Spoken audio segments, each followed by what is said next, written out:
faites bien de vous joindre à nous, mesdames et messieurs. Nous vous accompagnons avec les mêmes thèmes qui nous intéressent aujourd'hui. Un thème qu'on va lier à la diplomatie aujourd'hui. Parce que vous le savez, nous sommes sur plusieurs fronts, la République démocratique du Congo justement, pour vaincre ou disons pour gagner cette guerre d'agression. Alors, face à cette gouvernance sécuritaire, la diplomatie, elle joue quel rôle aussi? Nous allons en parler justement avec Josué Walaï, activiste.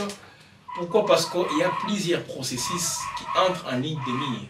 Plusieurs processus, on ne sait pas quels sont les résultats que la République démocratique du Congo a déjà obtenus avec tout ce processus. Là, ça concerne tout simplement cette gouvernance sécuritaire, comme c'est une thématique qui nous intéresse pendant tout ce temps, mesdames et messieurs. Alors, Josué Walaï, c'est un plaisir d'être avec vous. Comment vous allez? Je vais bien, c'est un plaisir partagé d'être également avec vous. Merci beaucoup encore pour l'opportunité, mais également pour ce privilège que vous continuez à donner à ma modeste personne de toujours intervenir sur ces beaux plateaux de Gueule Afrique. Alors, 3 ans, nous sommes toujours nous sommes dans la 3e année, pour être précis. Ça continue, la guerre d'agression, les Rwandais toujours pointés du doigt par le gouvernement congolais. Derrière, on peut peut-être aussi voir toutes ces multinationales. Josué, je ne sais pas, 3 ans, est-ce parce qu'il y a ce courage des Congolais de montrer combien de fois il y a l'agresseur, de résister, tout ça, ou soit c'est nous qui subissons toujours les affres de l'ennemi? De mon côté, d'abord, vous allez comprendre avec moi que pendant ces 3 ans, nous nous sommes mis debout pour que nous puissions dénoncer l'agression rwandaise, mais également ougandaise, parce qu'on ne peut pas dissocier l'Ouganda de cette guerre. Après un moment, notre gouvernement a compris qu'on avait raison, nous comme activistes des droits de l'homme, et le gouvernement a également commencé à dénoncer l'agression rwandaise. Mais ce qui n'est pas trop intéressant autour de cette guerre, c'est la manière dont nous avons pris et la qualification dont nous avons donné à l'M23. Et d'abord, premièrement, on parlait des terroristes du M23. Après, on est allé à dire que ce sont des agresseurs du M23. Et aujourd'hui... C'est pas interdit, un agresseur peut être terroriste. Bien sûr, mais sur le plan diplomatique, les questions de concepts, il faut d'abord définir l'identité de ceux-là qui agressent ou ceux-là qui endeuillent pour que au moins les responsabilités diplomatiques soient établies. Parce qu'une rébellion est différente d'une agression. Et aujourd'hui, notre président, il est allé jusqu'au niveau de dire que c'est une insurrection. Et donc, une insurrection. Donc ça vient, c'est une organisation d'abord à l'interne. Interne, oui. Une organisation interne qui est contre le pouvoir et qui se rebelle du pouvoir et qui veut peut-être prendre le pouvoir. Et de notre côté, nous pensons que ce comportement qui n'est pas vraiment stable de l'identification au sein de notre d'abord gouvernement, d'identifier les rebelles, semble ne pas aussi donner de l'éclairage utile à la diplomatie, ou soit à la communauté nationale comme internationale, sur l'identité des rebelles du M23, ou soit des agresseurs du M23. Toi, avec moi, nous allons comprendre que dans les dernières sorties médiatiques du président de la République, là où il est en train de dire que c'est une insurrection qui est animée par son prédécesseur Joseph Kabila. Et pour moi, j'ai compris qu'il y a vraiment mal interprétation de cette guerre, même au sein de la classe qui nous dirige, donc la classe politique, nos dirigeants actuels. Et cette mal interprétation peut nous pousser à ne pas avoir de bons résultats autour de cette guerre. Parce que lorsque l'actuel ministre de la Justice, Constant Moutamba, lorsqu'il a amorcé avec la procédure dont il devrait juger certaines personnes qui ont été jugées par défaut autour de cette guerre, dont Corneille Nangaa et les autres, et sa suite, ils ont été jugés. Mais ce qui m'étique, c'est que lorsqu'on les a jugés, on a omis les noms de certaines personnes. Parce que lorsque le président est en train de dire que les chefs de l'AFC, c'est Joseph Kabila, cela veut dire que Joseph Kabila devrait également être jugé au même titre que Corneille. Là, c'est le président qui l'a dit. Qui l'a dit, bien sûr. Là, il est le magistrat suprême. Il est le magistrat suprême. Et donc, les principes de séparation. Bien sûr, je n'en dis qu'on ne veut pas, mais il y a les avocats de la République. Les avocats de la République qui sont en train de se battre pour que justice, pour que le juge puisse dire les droits, ils devraient venir avec des éléments complets. Et non laisser l'acteur principal, selon le chef de l'État, qui est Joseph Kabila, et que d'autres personnes soient jugées. Je pense que ça a été une très mauvaise communication de la part de l'actuel président de la République, de dire comme ça, pourtant qu'il y a un procès qui est en marche. Et Joseph Kabila qui était au pays avec toute sa famille qui est au pays. Il est très important actuellement que nous puissions d'abord identifier les M23. Ils sont des rebelles. Il y a les faits.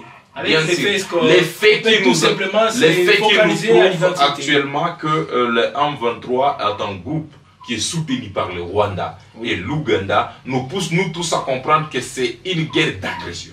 Voilà. Que nous sommes agressés. Les actes qu'ils sont en train de commettre, ce sont des actes terroristes. Bien sûr. Voilà. Et tout ce que le président devrait dire que voilà, certains fils du pays préfèrent collaborer avec les terroristes, les agresseurs qui nous agressent. Et non dire qu'un fils du pays serait le chef d'une insurrection. C'est une façon de dédouaner le Rwanda dans tout ce qui se passe. Dire que voilà, nous allons parler avec les Rwandais, on ne va pas négocier, on va aller parler avec les Rwandais. Mais on va parler avec les Rwandais, attaque et qui pourtant nous laissons les chefs au pays. Qui seraient les chefs de l'AFC. Donc il est important actuellement que lorsque nous communiquons autour de cette guerre, tous les Congolais, nous devons d'abord identifier les Rwandais. C'est comme ce que nous faisons avec les ADF. À l'époque, on nous disait que c'est une guerre asymétrique, voilà, on ne sait pas qui tue à Beni. Après, on nous a dit que ce sont les ADF, ce sont des terroristes des ADF. On doit nous dire ce sont des ADF, ils viennent d'où? Est-ce que ce sont des Ougandais? Si ce sont des Ougandais, des responsabilités doivent être établies.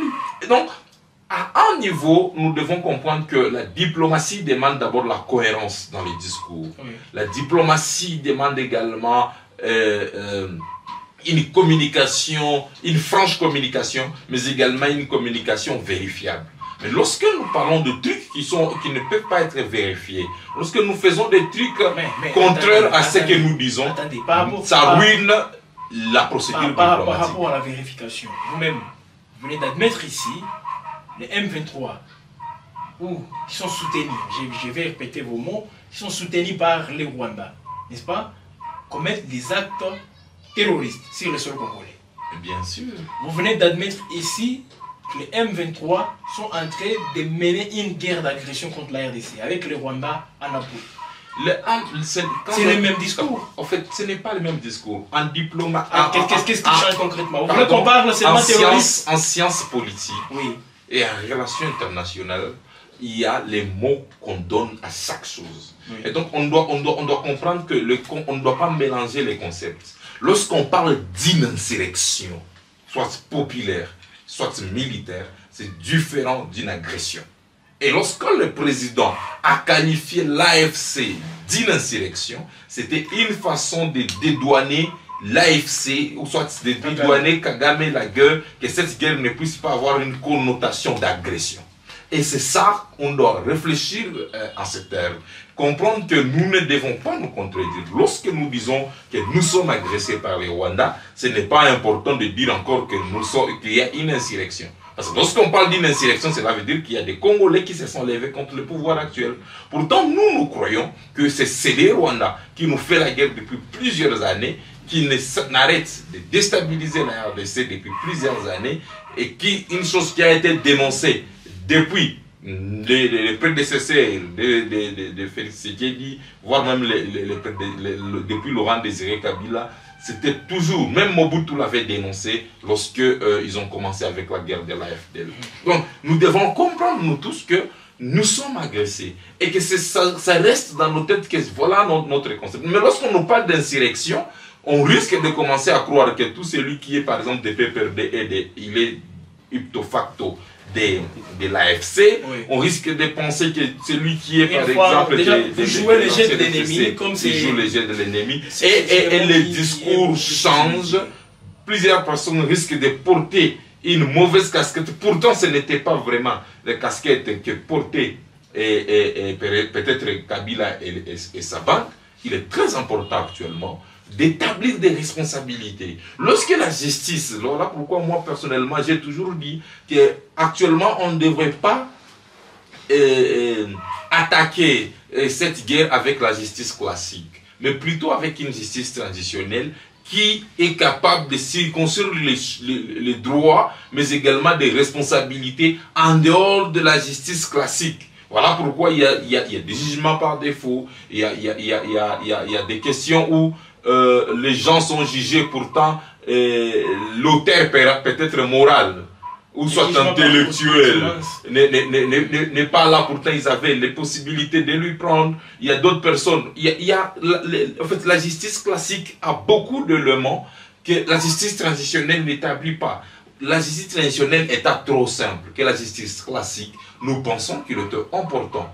Le ministre de la Justice, juriste derrière des formations et ancien avocat, je crois qu'il est toujours avocat, et qu'il puisse amorcer des procédures d'instauration de la justice traditionnelle dans notre pays. Alors, et à ce niveau, oui, on pourra arriver à la réconciliation, parce que la justice transitionnelle peut nous amener également à la réconciliation, mais également à des condamnations, mais également à des réparations. Mais si une fois on reste uniquement borné sur une justice classique, aujourd'hui Nanga est jugé et condamné à mort. Mais est-ce que Nanga croit à ces jugements? Mais s'il y avait une justice transitionnelle... Ça ne demande pas justement à ce qu'il croit à ces jugements. Bien sûr. On ne peut pas croire à ces jugements, mais ça reste un jugement. Mais qui est toujours exécutable. Le problème, ce n'est pas que Nanga puisse refuser les jugements. Oui. Mais le problème, c'est de comprendre quelle est la place de la justice dans notre pays. Parce que la justice étant l'une des outils essentiels pour arriver vers la paix, on ne devrait pas seulement faire usage de la justice pour que nous puissions avoir des acclamations populaires. Un secteur qui est en pleine réparation. Oui, la justice devrait normalement, actuellement avec tout ce que nous avons comme affre de la guerre, oui, on devrait plutôt repenser même la manière de rendre justice. Parce que si une fois la justice reste sélective, ce n'est pas une bonne justice. Alors, pensons à ceux-là qui ont été arrêtés. Ici, peut-être à Goma, on a vu certains anciens députés provinciaux être arrêtés, soi-disant qu'ils étaient à complicité avec l'ennemi. On a vu certains hommes politiques être arrêtés. Pourquoi la liste des gens arrêtés n'a pas été élucidée? Mais on prend juste Nanga et les Magloire qui ne sont pas là. Il fallait également prendre les autres députés provinciaux si réellement les responsabilités sont établies. Si les responsabilités ne sont pas établies, qu'on les dit. Alors Josué, la diplomatie, c'est rien vous entendre parler, c'est comme si l'attitude, que ce soit de la communauté internationale, d'abord parce que c'est d'elle qu'il s'agit, est normale. Ne pas répondre favorablement aux demandes de la République démocratique du Congo, entre autres, sanctionner sévèrement les Rwandais par rapport à tout ce qu'il fait en République démocratique du Congo. Le fait de ne pas les faire pour vous, c'est normal parce qu'on n'a pas, vous l'avez clairement dit, on a un problème de concept. Nous venons justement, tantôt nous disons qu'il y a une agression, tantôt nous disons que ce sont des terroristes, tantôt on dit que c'est une insurrection. Et avec tout ça, donc, l'attitude de cette communauté internationale, elle est normale. Bon, l'attitude de la communauté internationale, moi j'aimerais parler de la diplomatie. Oui. La diplomatie d'abord, c'est quoi? Certaines personnes parlent de la coopération à la place de parler de la diplomatie. C'est une question de gagnant-gagnant. Qu'est-ce que la communauté... Les rapports de force. Nous, lorsque nous prenons, nous amorçons des procédures diplomatiques autour de cette guerre, pendant que nous sommes en train de laisser l'ennemi continuer à prendre du territoire, nous serons également faibles en diplomatie. Parce que la diplomatie, c'est aussi une guerre. La diplomatie, c'est aussi l'art. La diplomatie, c'est l'intelligence également. Mais qu'est-ce que il faut se poser la question de savoir qu'est-ce que nos agresseurs donnent à ce que nous appelons communauté internationale, que nous sommes incapables de donner à cette communauté internationale. C'est à ce niveau qu'on s'est en train de dire, ah voilà, eux donnent ça. Est-ce que nous sommes capables de donner ça pour que nous puissions gagner également ça sur le plan diplomatique? La diplomatie, ce n'est pas seulement une question d'aller plairer. La diplomatie, ce n'est pas seulement une question de se lamenter, une question de dénoncer. La diplomatie, ce n'est pas seulement une question de mettre la main sur la bouche, le doigt sur la tête en disant que c'est un message, on a besoin de nous tuer. C'est une communication. Oui. Tout ça, parce que la diplomatie, c'est aussi la communication. Oui. Tout ça, ce n'est pas seulement la diplomatie, c'est également la coopération. Qu'est-ce que nous coopérons avec les multinationales qui alimentent la guerre au Congo? Quel est le niveau de la coopération de notre gouvernement avec les multinationales? Quel est le niveau de coopération de notre gouvernement au niveau de la région de Grand Lac? Quel est le niveau de la coopération même au niveau interne? Parce qu'ici, il faut parler, commençons même au niveau interne. Le gouvernement de la RDC décide d'alléger les taxes en RDC, surtout au Nord Kivu, là où nous sommes victimes de la guerre. Parce qu'ils estiment que nous souffrons et que nous sommes incapables, par exemple, de gérer certaines taxes. Mais malheureusement, c'est ce qui s'est dit d'une manière officielle, mais ce qui se passe sur le terrain, c'est qu'il y a plutôt augmentation des taxes. Il y a une taxe qui a été augmentée sur des questions, on dit c'est une taxe de transit. Aujourd'hui, la mairie, ce n'était pas une taxe de prérogative de la mairie, oui. Mais au niveau du gouvernorat et du gouvernement provincial, et peut-être un arrêté serré déjà en mars. Nous avons vu des quittances qui circulent déjà sur les réseaux sociaux. Donc il y a déjà des personnes qui payent ces taxes-là. Et donc nous devons réfléchir sur la cohabitation, parce que c'est une question, la guerre c'est une question d'échelon, et c'est une question qui part d'abord de la base jusqu'au sommet. Qu'est-ce que la population du Nord Kivu est en train d'attendre du gouvernement? Lorsqu'il n'y a pas une très bonne coopération d'abord interne, je ne crois pas qu'il y aurait une bonne coopération externe. Il n'y a on doit d'abord commencer, la diplomatie commence à l'interne.